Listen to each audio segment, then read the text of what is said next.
তারাবির দোয়া মুনাজাত, তারাবির দোয়া ওই যে 4 রাকাত পর পর কি পড়ে, সুবহানাজিল মুলকে ওয়াল মালাকুতে, আমি এর দূরই পারি শুধু। এরপরে কি আছে? তারাবির নামাজে কি সুন্নত না নফল নাকি ওয়াজিব? সূরা তারাবি পড়া বেশি উত্তম নাকি খতম তারাবি পড়া উত্তম?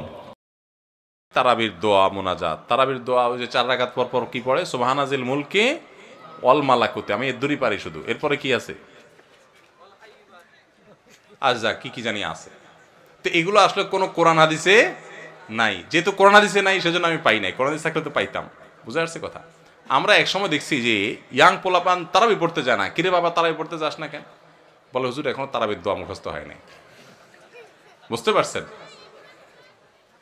তো তারাবির নামাজের জন্য 4 রাকাত পর পর দোয়া পড়া, এটা তারাবির সাথে এর কোনো সম্পর্ক নাই, দোয়া পড়ার কোনো প্রয়োজন নাই। 4 রাকাত পর একটু অবসর দেয় ইমাম সাহেব, এটা রেস্ট। আপনি এটা একটু পানি খাবেন, দরকার একটু হাত পা এদিক সেদিক করবেন, একটু রেস্ট করবেন, একটু শরীরটা এলায়া বসবেন, দরকার একটু পেশা বজু করে চলে আসবেন। এটা হলো রেস্টের সময়। তারাবি মানে হলো আরাম করে করে পড়া, 4 রাকাত পর রেস্ট দেওয়া। ওই মধ্যপ্রাচ্যের লোকরা, মিডিল ইস্টের লোকেরা আছে, আমাদের দেশেও কোনো কোনো মসজিদে দেখা যায় 4 রাকাত পর পর একটু খেজুর, একটু পানি, একটু চা, একটু খায় মানুষ। তো এটা তো রেস্টের সময়, আপনি রেস্ট না করে কি করতেছেন? ইমাম সাহেব এতক্ষণ পড়ছে, হাবের সাহেব দুমায়া টানছে, আপনি তো এতক্ষণ শুনছেন বৈশা, কোনো ডিউটি ছিল না। এখন 4 রাকাত পর বরং আপনি আরো ডিউটি শুরু করে দিচ্ছেন, সুবহানাজিল মুলকি ওয়াল মালাকুতে। তাহলে রেস্ট হলো না রেস্টে উল্টাটা হইলো? এগুলার কোনো প্রয়োজন নাই, এগুলো কোরআন হাদিসে নাই। কোরআন হাদিসে যেটুকু আছে সেটুকু আপনি তারাবির নামাজে তেলাওয়াত সুন্দর করে মনোযোগ দিয়ে শুনবেন, নামাজ সুন্দর করে পড়বেন, বাস শেষ। এর বাইরে আলাদা কোনো নিয়ত বা দোয়ার প্রয়োজন নাই। তারাবির নামাজের নিয়ত কিভাবে করব? তারাবির নামাজের নিয়ত কিভাবে করবেন? কারণ মুখস্থ আছে তারাবির নিয়ত? নামাইতুয়ান বলেন, কার মুখস্থ আছে? একজন বলেন অন্তত।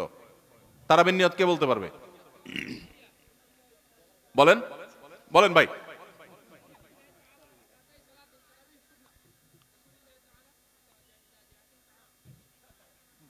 মাশাআল্লাহ মাশাআল্লাহ, এবারই পুরস্কার দেওয়া উচিত। বসেন, আপনি অনেক কষ্ট করে মুখস্থ করছেন। তুমি বগুড়া সদরের লোক ভাই? কালো কাহালু। আচ্ছা ভাই, তারাবির নামাজ বা যে কোনো নামাজের নিয়ত জরুরি। নিয়ত ছাড়া কোনো আমল হবে না। কিন্তু নিয়তটা হলো মনের ইচ্ছার নাম। নিয়তটা কিসের নাম? আমি ভাইকে দিয়ে নিয়তটা কেন শুনছি সেটা আপনারা জানেন? জানেন না আপনারা? আমি ওনাকে দিয়ে কেন শুনলাম বলেন তো? কে বলতে পারবেন? কে বলতে পারবেন না? আমি ওনার দিয়ে এই জন্য শুনছি যে ওটা আমার জানা ছিল না। এটা হলো সত্য কথা। ওইটা আমি নিজেও জানি না। নামাইতুয়ান দিয়ে শুরু এটা জানি, কিন্তু বাকি শেষেরটা আমি জানি না। এই জন্য আমি চাইছি একটু শুনতে আর কি। আমি জানি না এই জন্য যে কোরআন হাদিসে কোথাও পাই নাই।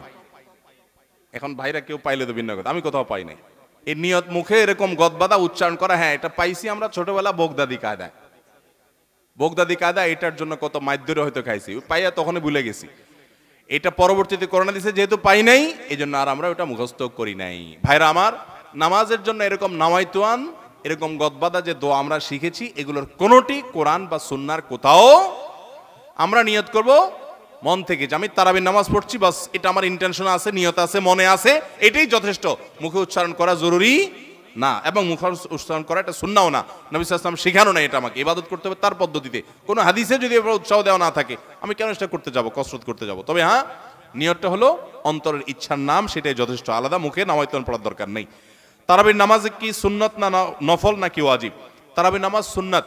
নবী করিম সাল্লাল্লাহু আলাইহি ওয়াসাল্লামের সুন্নাত, সাহাবায়ে কেরামের সুন্নাহ। অতএব সুন্নাতের নিয়ত করলে নামাজ হয়ে যাবে। নফল শব্দের অর্থ হলো ফরজ ওয়াজিবের বাইরে এক্সট্রা, অতিরিক্ত। নফল মানে অতিরিক্ত, সেই হিসাবে নফল নিয়ত করলে আদায় হয়ে যাবে। কিন্তু এটা সুন্নাহ নামাজ। তারাবির নামাজ কিসের নামাজ? সুন্নাহ নামাজ। সূরা তারাবি পড়া বেশি উত্তম নাকি খতম তারাবি পড়া উত্তম? অবশ্যই যদি আপনি কোরআনে কারীমের খতম পড়তে পারেন, সূরা তারাবির চাইতে সেটা উত্তম, এতে কোনো সন্দেহ নাই। সূরা তারাবিতে তো সামান্য ছোট ছোট আপনি কেরাত পড়বেন, আর খতম তারাবিতে বড় বড় কেরাত পড়বেন। তো কোরআন বেশি তেলাওয়াত করাটা তো অল্প তেলাওয়াত করার চাইতে বেশি উত্তম, সেটা তো বলাই বাহুল্য। এই জন্য অবশ্যই খতম তারাবি উত্তম।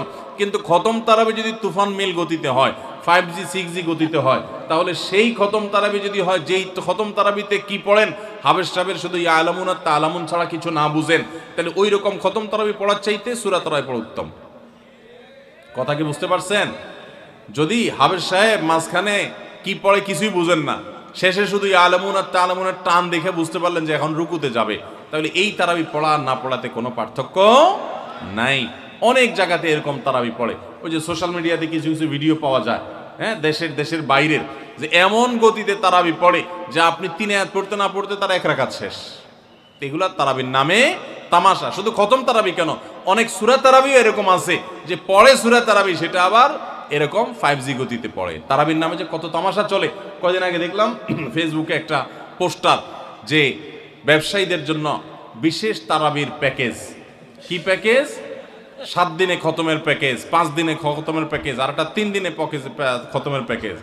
একটা রেজিস্ট্রেশন ফি 1400 টাকা, আর একটা রেজিস্ট্রেশন ফি বোধ হয় 2000 টাকা, আর একটা রেজিস্ট্রেশন ফি আর একটু কম টাকা। হ্যাঁ, রেজিস্ট্রেশন ফি দিয়া হাফেজ সাহেবরা চুক্তি করে তারাবি পড়ায়। কিয়ামতের আগে যে আরো কত কিছু হবে একমাত্র আল্লাহ তাআলাই ভালো জানেন। এগুলো সব তারাবির নামে কি ভাই? তামাশা। জায়েজ না এইভাবে করা।